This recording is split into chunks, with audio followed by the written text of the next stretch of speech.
Ada seorang mubalik berkoar, ibu, bapak, manusia diciptakan dengan sempurna. Coba bapak ngaca, cakapan mana sama monyet? Galak itu mubalik. Coba ngaca, cakapan mana sama anjing? Jamaahnya juga bahlul. Coba tanya apa itu penceramah. Pak, saya mau nanya, ada tetangga saya lahir nggak ada kakinya, ada gak? Ada gak? Ada tetangga saya lahir nggak ada matanya, ada gak? Berarti nggak sempurna kan? Halo, halo. Apa sempurna itu fisiknya? Pak Ustadz yang ceramah berkoar-koar terlalu naif kalau yang dimaksud adalah fisiknya. Kemuliaan manusia bukan dengan fisiknya, fisiknya bisa dipoles. Ada AI kan? Ini Pak Ndi dibikin jadi Rano Karno bisa. Pak Ustadz Salim Masku bikin seperti Umar bin Khattab bisa Pak Soleh. Dipakai kursi. Kalau fisik bisa ditipu Pak. Pakai sorban, pakai igul-igul, jenggotnya dipanjangin, megang tasbih, cari duit gampang. Betul. Bukan fisik bos, ruh. Yang sempurna itu ruhnya. Memiliki 99 nama Allah. Maka di saum manfaat cisadane harus soleh sosial. Jangan melulu di kesolehan ritual tapi tidak berdampak kepada kesolehan sosial. Apalah artinya kesolehan ritual? Anda berzikir, Anda khotaman, Anda manakib, tapi buruk sosialnya, nggak bagus sosialnya, nggak ada untungnya bagi Allah. Nyembah lagi semua penduduk bumi menyembah Allah, apakah Allah akan bertambah ketuhanannya? Enggak. Satu penduduk bumi lagi nggak ada yang menyembah Allah, nggak rugi bagi Allah. Emang nyembah Allah untung bagi Allah? Nggak rugi, nggak untung bagi Allah, nggak ngefek.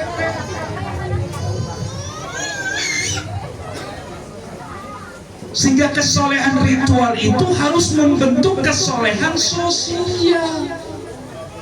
Maka ketika kesolehan sosial sudah terbentuk di saung manfaat cisadane ini, yang dilihat jangan agamanya, yang dilihat bukan sukunya, yang dilihat nilai-nilai Allah yang sudah ada pada semua manusia. Ketika saudara kita non-muslim membagi-bagikan harta, jangan a priori membenci, jangan-jangan menyebarkan Kristennya. Doib Anda sudah menyembah agama, bukan menyembah Allah. Yang dilihat jangan Kristennya, jangan Budanya, jangan Hindunya. Ada nilai Allah di dalam ruh semua manusia. Ketika orang Buddha membagi harta kepada saudara, terima. Bukan Budanya yang dilihat, tapi di dalam diri si Buddha ada Al-Karim yang dermawan. Bukan Buddha, bukan Kristen. Ketika Bapak memberikan donatur, membagikan harta, bukan orangnya, tapi Ar-Rahman, pengasih, pemurah, nggak pilih kasih, mau muslim, mau non muslim, mau suku mana, tetap manusia. Barulah Anda menjadi penyembah Allah, bukan penyembah agama, bukan penyembah Quran, bukan penyembah moral. Begitu melihat ada tetangga yang moralnya nggak bagus, akhlaknya nggak bagus, jangan dicibirkan, jangan dijauhkan, jangan dihina. Kalau dihina, dicibirkan, berarti bapak ibu menyembah moral, bukan menyembah Tuhan. Yang menghendaki dia buruk dan baik siapa? Allah yang menghendaki, bukan yang lain. Makanya di dalam bersosialisasi yang dilihat adalah rohaninya. Di dalam diri semua manusia, apapun agamanya, itu pasti ada nilai-nilai positif. Assalam, ingin selamat, ingin damai, memberikan salam kepada semua kedamaian. Itu Pak yang dilihat. Meminjam almarhum Gus Dur, banyak orang yang menyembah agama dan moral, tidak menyembah Allah. Hati-hati. Maka dari itu Abah Anom sebagai tauladan kita masuk torekat. Torekat itu apa sih Pak? Jalan.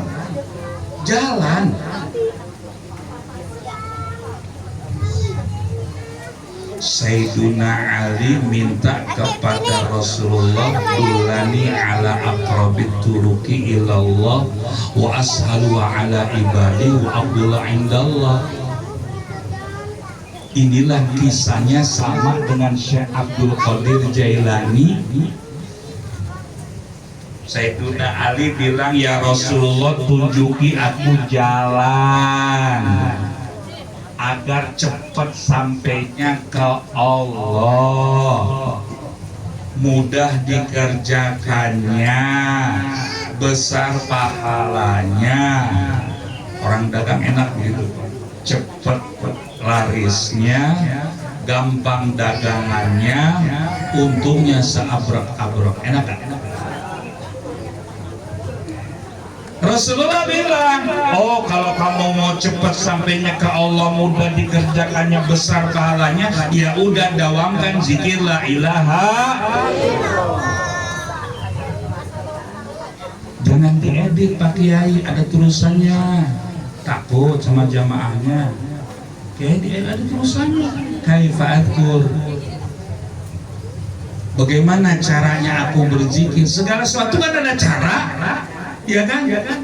Sayyiduna Ali nanya, bagaimana caranya aku berzikir? Itu namanya torekat. Kalau yang atas itu syariat. Zikir la ilaha illallah sebanyak-banyak, dia dapat pahala. Membekaskah la ilaha illallah membentuk kesalahan sosial? Enggak. Maksiat rajin, sholat tekun, zikir rajin, berbuat jahat tekun. STM. Apa jawab Nabi? Pejamkan dua mata, angkat suara.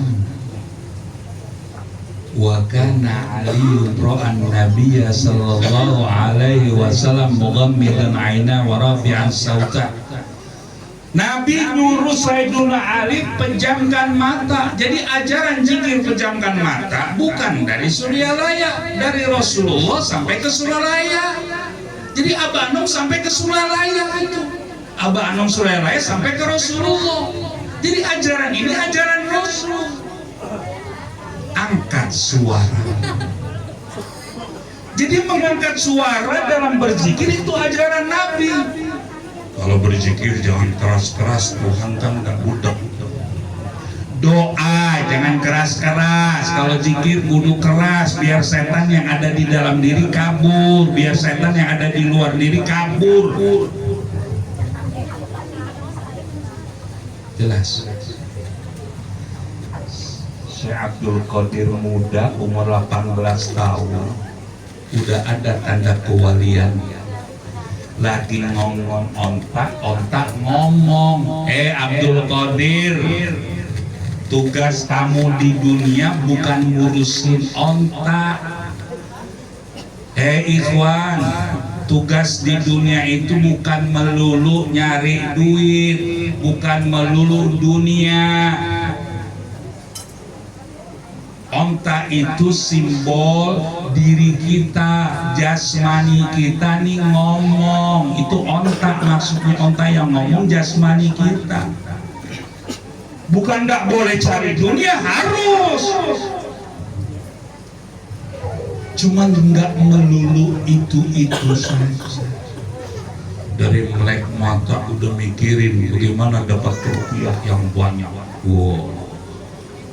Kepala jadi kaki, kaki jadi kepala. Boro-boro mikirin jasmaninya, makan lupa, minum lupa, bini ditinggal, cari duit terus. Bukan itu bos, bukan. Lalu Syekh Abdul Qadir muda naik ke loteng, tiba-tiba dengan basirah yang tajam. Ada basirah, ada basar, ya. Panca indra berarti ada berapa? 5. Panca indra berarti 5. Itu nama Al-Qur'annya basor.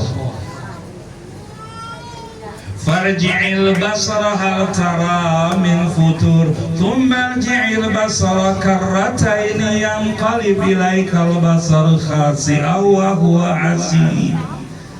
Basor, matamu, lihat tuh langit. Tuh basor, lihat tuh langit, lihat. Ada cacat nggak? Kok nggak rubuh ya? Kan nggak ada tiang. Lihat lagi, kedua kali berkata sampai kamu capek. Begitu besarnya kebesaran Allah menciptakan. Melihat dengan mata, telinga, itu namanya basor. Kalau melihat dengan mata hati namanya basirah. Bu, Pak, Bu, bisa nggak ngelihat dengan mata hati? Gampang, udah mau praktek gak? Saya praktekin ini. Ada orang tua yang udah meninggal. Ada, bisa membayangkan mukanya, bisa membayangkan keceriaannya, bisa merasakan kedekatannya. Nah, itu melihat namanya, basirah itu namanya. Hese banget. Itu namanya basirah. Ibu bisa melihat dengan mata batin. Tergambar si bapak, si ibu yang susah payah nyari duit untuk membayar kita sebagai, kebayang semuanya, terus kebayang. Imajinasi. Maka dia datang ke ibunya. Ibunya ini simbol dari Abah Anom sebagai mursyid. Orang wajib bertorekat. Kalau bersyariat saja tidak bertorekat, jalan di tempat, nggak jalan-jalan, diem aja. Buruk. Tanpa buruk Nabi bisa nggak sama Jibril? Bisa Pak. Jibril 6.000 sayap. Berapa? Jibril berapa? Nabi Muhammad semenel atau semenel. Bisa gak? Bisa gak? Repot-repot pakai buruk. Syariat harus ada syariat. Hukum aturan Allah, sholat, gerakan, ucapan harus pas. Zakat, keluarkan. Haji, berangkat ke Makkah. Jangan ke Goa. Haji di Makkah. Jangan lihat orang Arabnya, Mekahnya yang kita lihat. Syariat, puasa. Tuh buruk diem apa jalan? Jalan itu namanya torekat. Jadi orang kalau nggak bertarekat, sholatnya di tempat aja, nggak ngaruh, nggak ngefek ke sosialnya, nggak ada. Torekat, jalan ke buruk, jalan. Ayo masuk tarekat agar kamu bisa jalan. Jalan menuju siapa? Allah. Pak, Bu, Pak, kalau ibu jalan mau ke Bogor, harus ada guru, harus ada guide, orang yang nunjukin jalan ke Bogor.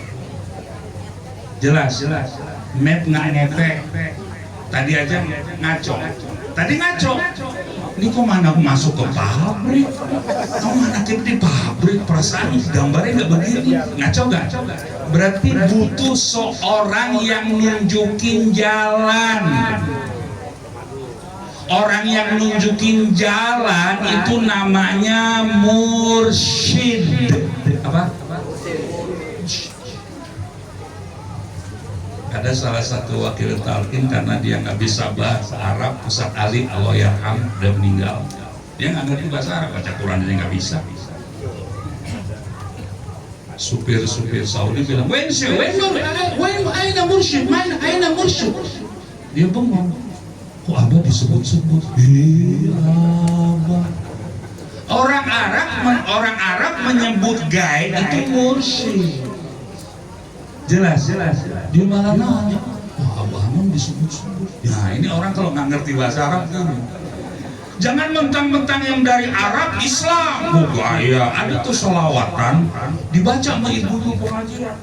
Tahu lagu cabul. Lagu nggak beres dibaca. Dan ini suwaya, puaskan aku sebentar lagi.